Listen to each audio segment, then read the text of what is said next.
Hello বন্ধুরা, কেমন আছো সবাই? আজকের ভিডিওতে আমরা জানবো এমন একটি ভাইরাস সম্পর্কে যা পৃথিবীর বিভিন্ন প্রান্তে আতঙ্ক ছড়াচ্ছে। এমপক্স, যা পূর্বে মাঙ্কিপক্স নামে পরিচিত ছিল। কিভাবে এটি ছড়ায়, কী লক্ষণগুলো আমাদের নজরে আসা উচিত এবং কিভাবে আমরা এটি থেকে সুরক্ষিত থাকতে পারি, সব কিছুই আজকের ভিডিওতে আলোচনা করব। যদি আপনি জানতে চান কিভাবে নিজেকে এবং আপনার পরিবারকে নিরাপদে রাখতে পারবেন, তাহলে ভিডিওটি সম্পূর্ণ দেখুন। এমপক্স কিভাবে ছড়ায়? মানুষের সংস্পর্শে। এই ভাইরাসটি একজন সংক্রমিত ব্যক্তির ত্বকের ক্ষত, ফুসকুড়ি বা দানার মাধ্যমে সরাসরি সংস্পর্শে এলে ছড়াতে পারে।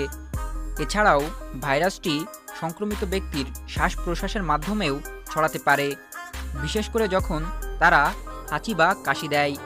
সম্পূর্ণ ভিডিওটি এই চ্যানেলে আপলোড দেওয়া আছে, আপনি চাইলে দেখতে পারেন।